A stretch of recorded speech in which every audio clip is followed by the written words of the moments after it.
فاطمی صاحب سلام، وقت بر شما بخیر. و علیکم السلام. فاطمی صاحب، شهروندان از مردم خیبر پختونخوا خواستند تا در مقابل عملکردهای ارتش پاکستان ایستادگی کنند. این مورد چقدر میتواند در موضوعگیری های پاکستان تاثیرگذار باشه؟ بسم الله الرحمن الرحیم. سلام و احترام با شما و بینندگان برنامه سرویس خبری شما. کاملا این تأثیر داره. شما میبینید که قیام های آزادی خواهانه در خیبر پختونخوا و در بلوچستان بسیار با قوت است. تو روزی نیست که به ده ها و صدها نفر اردوی پاکستان کشته نشوه. یعنی احساس درونی مردم نشان میده و احساساتشان در مقابل نظام و تمایلشان به نسبت به آزادی و الحاقشان به افغانستان است. از این بابت صدا کردن در این مقطع زمانی که بالای افغانستان حمله میشه یک صدای با تاثیر است که بالای مردم منطقه صدا شود که در اینجا اگر بالای ما حمله صورت میگیره و تجاوزی که بالای شما است، چرا که با شما معلوم است پنجاب چرا این کارا میکنه، از خاطر که اونا خیبر پختونخوا را و بلوچستان من حیث مستعمره استعمال کرده میرن. تمام منافع و تمام زیربناهای از اونا را مخازنش گرفته میرن و برده میرن. با شما معلوم است برق از خیبر پختونخوا تولید میشه، اما مرکز برج برقش یا گرده‌حوزش در پنجاب است. گیس در بلوچستان تولید میشه اما گرده‌حوزش در لاهور است. این چیزایی است که به کلی مردم میره درک میکنن و 80 سال است که این ظلم پنجابی ها میکنن. از این خاطر صدا کردن بالای از این ملت در این وقت مشکلات زیاد را با پاکستان تولید میکنه، پیدا میکنه و به این حال موقف ما شما را قوت میبخشه و همکاری مردم در این بابت به کلی است. ما در چند روز صداهای برادرای خود در اون طرف خط دیوران شنیدیم که اونا گفتن که ما با برادرای افغان خود هستیم و ما این عمل پاکستان را تقبیح میکنیم و این اموز ظلم است که چی این طرف سرحد و اون طرف سرحد بر علیه برادران افغان و یا چرا که این طرف هم اینا مردم هم در تذکرهشان افغان نوشته است، اینا خود افغان میدانن و اینا این عمل رد میکنن. به نظر من تظاهراتی که صورت گرفته قدم مثبت مدنی است که صدای ملت بلند شوه و دنیا اینا میبینه و در این مقطع زمانی وقتی که بالای کشور حمله بیرونی صورت گرفته، استاده شدن ملت، دست به دست هم دادن، اتفاق که در طول تاریخ مردم افغانستان این کار کردن. وقتی که اجنبی میایه اینا در مقابلش استاد میشن. داریم ما شما چند افراد وطن فروش و به احساس را داریم که در بیرون از کشور هستن و اونا دارن میگن که پاکستان بهترین کار کرد، خوب کرد که بمبارد کرد، چرا که خودشان او جسارت و مردانگی را ندارن که بیان به لحاظ سیاسی در مقابل یک نظام استاده شوند. منتظر کشورهای دیگر هستن که بیان ملت مظلوم افغانستان یک بار دیگه مجروح کنن، از این بابت با اونا همکاری میکنن. اما ملت به قاطعیت خود استادگی است همگی. یعنی در 2 روز ما پیامای برادرای را از تمام نقاط افغانستان میشنیم، اونا میگن که امارت اسلامی صدا کنم، ما حاضر هستیم جان و تن خود در مقابل وطن خود و در مقابل پاکستان به قربانی بتیم و وطن خود از این مصیبتی که پاکستان داره ما شما را تضعیف میکنه. ببینین قوای اسلحه امریکا که در افغانستان مانده، دوی تو چیزی نیست که ما از او استفاده قوی، اما امورم پاکستان نمیخواه، میخواه با امریکا را میگه این از پیشش بگی، چرا که دست و پای ما بسته باشه او با طیاره و با میزایل به هر چیز بیا و بمبارد کرده برای بزنه. دمی دیروز هم یک بازی فریبندی را که پاکستان با افغانستان کرد. وقتی که افغانستان در 8 نقاط مختلف یک حمله همزمان انجام داد، پاکستان دست و پاچه شد، دفعتاً به دامن قطر و عربستان سعودی دست زد و به اونا زنگ زد که شما امارت اسلامی را متوقف کنین. 4 ساعت از عملیات نگذشته بود که زنگ قطر و سعودی آمد و امارت اسلامی به نسبت احترامی که به این دو کشور داره جنگ بعد از 4 ساعت متوقف کرد.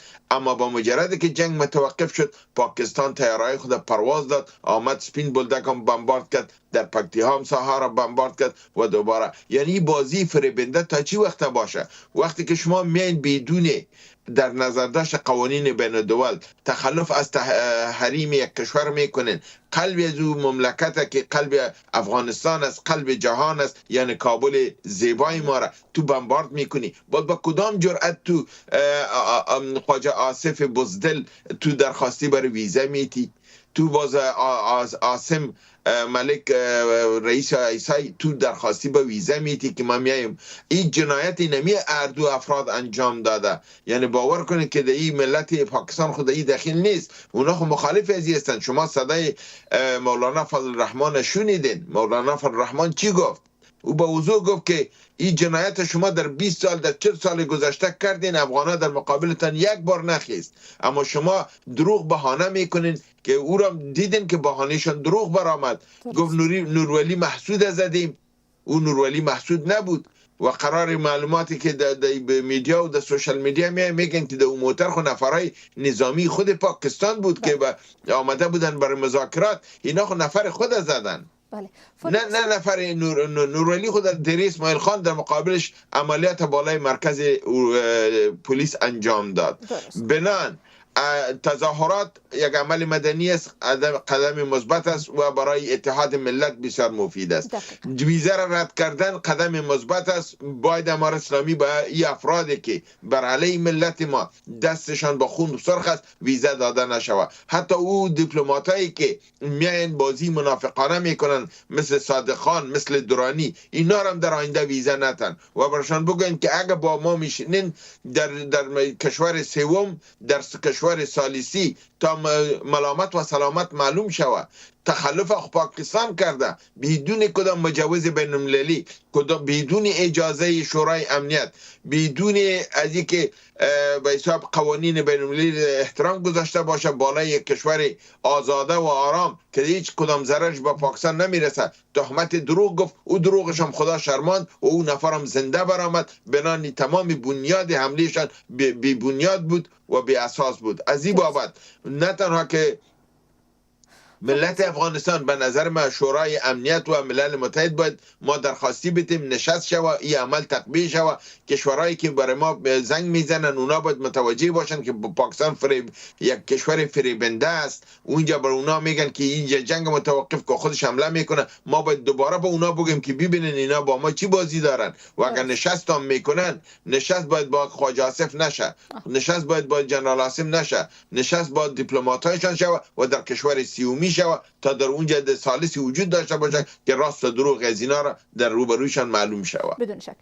فاطمی صاحب، یک موضوع دیگه ای که چین از تنش‌ها میان افغانستان و پاکستان نگرانی کرده، این کشور که با دو طرف روابط نزدیک داره، چقدر میتونه در کاهش تنش‌ها کمک کنه؟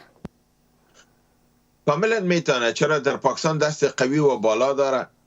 اونا محتاج چین هستن، پروژه ها چین در اونجا داره و به چینایی ها بارها اینا در مورد افغانستان دروغ گفتن.